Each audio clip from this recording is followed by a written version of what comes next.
guys, so today I'm going to share that what are the problems which stops us from doing studies. मेरा सबसे बड़ा distraction है short videos and reels. मुझे इतना ज़्यादा इस चीज़ का चस्का हो गया दैट कि मैं हर 5 मिनट्स में पहुंच जा रही हूँ फ़ोन पे एंड मुझे खुद पता नहीं चल रहा है कि ये क्या हो रहा है मेरे साथ। तो आई हैव डिसाइडेड दैट अब से फ़ोन में सारी नोटिफिकेशंस ऑफ रही हैबिट जो है वो खराब हो चुकी है। तो हम फ़ोन को ऑफ करके उल्टा करके या तो दूसरे रूम में रखेंगे या फिर हम लिमिटेशंस लगाएंगे। जिनके पास लैपटॉप नहीं है फ़ोन से पढ़ना पड़ता है, नो इंस्टा उड़ा दो, यूट्यूब का हम उड़ा नहीं सकते, लेकिन यूट्यूब शॉर्ट्स में काफ़ी टाइम जाते हैं, बस 5 मिनट और सोच के हम 30 मिनट्स उसको यूज़ कर लेते हैं, ठीक है। And second thing is that कि दूसरी चीज़ होती है कि व्हाट्सएप ग्रुप्स वगैरह में हम नोट्स वगैरह डिस्कस करने के लिए काफ़ी टाइम वेस्ट करते हैं। एंड थर्ड थिंग इज़ दूसरों को देख के खुद को कंपेयर करना।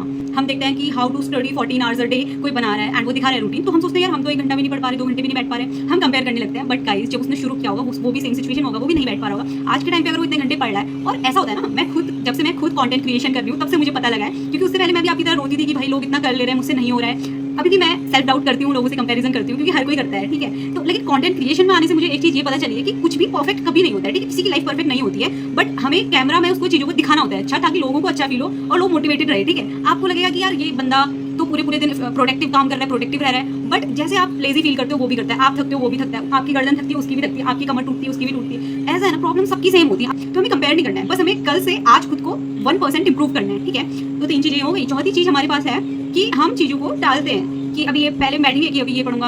हम क्या करेंगे ना, पूरे दिन का प्लान बना लेंगे कि यार आज ठीक है 10 घंटे का प्लान बन चुका है, लेकिन 1 घंटे पढ़ते ही हमारी हालत खराब हो जाएगी और फिर हम रेस्ट ले लेंगे या फिर फोन खोल लेंगे, इंस्टा खोल लेंगे, रील खोल लेंगे, शॉर्ट्स खोल लेंगे, और फिर थोड़ी देर बाद हम रिग्रेट करेंगे कि यार आज का दिन भी ऐसे ही चले गया, मैं ही बुरा हूँ, ये हूँ। फिर से इंस्टा उड़ा देंगे, दूसरे दिन फिर प्लान बनाएंगे 14 घंटे का, फिर बैठेंगे, फिर वही चीजें रिपीट होगी और लूप में चले जाएंगे और रात को नींद नहीं आएगी, ओवर थिंकिंग होगी। ऑब्वियसली जिस दिन हम काम नहीं करते ना, ओवर थिंकिंग होती क्योंकि खाली दिमाग शैतान का घर होता है, ठीक है। तो हमें खुद को इतना थका देना है कि यार रात को ओवर थिंकिंग ना हो, चुपचाप नींद आ जाए। तो ये चीजें तभी होंगी जब हम चीजों को करेंगे। और आजकल तो भाई इतना गर्मी का टाइम है तो बहुत ज्यादा डिस्ट्रक्शन तो हो ही रहा है। 5वीं और लास्ट चीज सबसे इंपॉर्टेंट कि घर में पढ़ना इतना मुश्किल क्यों है। घर में पढ़ना इतना मुश्किल इसलिए क्योंकि हमारी हैबिट्स जो है वो खराब हो रखी हैं। मैं आपको एक सजेशन देना चाहूंगी कि अगर आपके पास पॉसिबिलिटीज हैं कि आप घर से दूर जा सकते हैं पढ़ाई के लिए, या फिर क्योंकि घर में सच में बहुत मुश्किल है, ठीक है। आपको लगेगा, अपने पेरेंट्स को भी बता दोगे कि यार मम्मा ये मेरा पढ़ने का टाइम है, सबको बता दोगे, लेकिन आपके हाथ में नहीं होंगी फिर भी चीजें।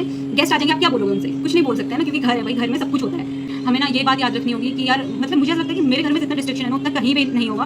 बट फिर मुझे ये चीज़ याद आती है ना कि कई बार हमारे घर में सिचुएशन ऐसी हो जाती है कि हमें कोई फोर्स नहीं करता है, पर हम खुद ही छुट्टी ले लेते हैं, खुद ही ऑफ कर लेते हैं, क्योंकि सिचुएशन ही वैसी है ना। अगर आप नहीं करोगे तो फिर कौन करेगा। बहुत सारी चीज़ें होती हैं, बट उस टाइम पे आप ये चीज़ दिमाग में रखना कि पर डे अगर हम 4, 5, 6 आवर्स भी नहीं ले रहे हैं, तो ये चीज़ अपने माइंड में ज़रूर रखना कि कल को जो ये आप काम कर रहे हो, फैमिली में हेल्प कर रहे हो, ये घर के काम कर रहे हो, ये सब कुछ नहीं पूछा जाएगा, ठीक है। आपसे कोई कुछ नहीं पूछेगा, कोई आपको एप्रिशिएट नहीं करेगा। यही बोलेंगे कि बेटा आपको टाइम दिया गया था तो आपने टाइम वेस्ट क्यों करा, आप करते, आपको किसने बोला था ये काम करने के लिए, आप अपनी पढ़ाई करते, आपको किसने बोला था कि ये करो, आपको पढ़ना है तो आप पढ़ते। कल को जॉब नहीं होगी ना हाथ में, तो क्वेश्चन तो उठेंगे। तो जब डिस्ट्रैक्ट होते हो ना, तो वो दिन सोच लिया करो कि भाई यार मेरे साथ जब क्वेश्चन उठेंगे मैं क्या जवाब दूंगा। तो ये डिस्ट्रैक्शंस जितने भी हैं उनको सही करो एंड लग जाओ काम पे। Love you all, bye.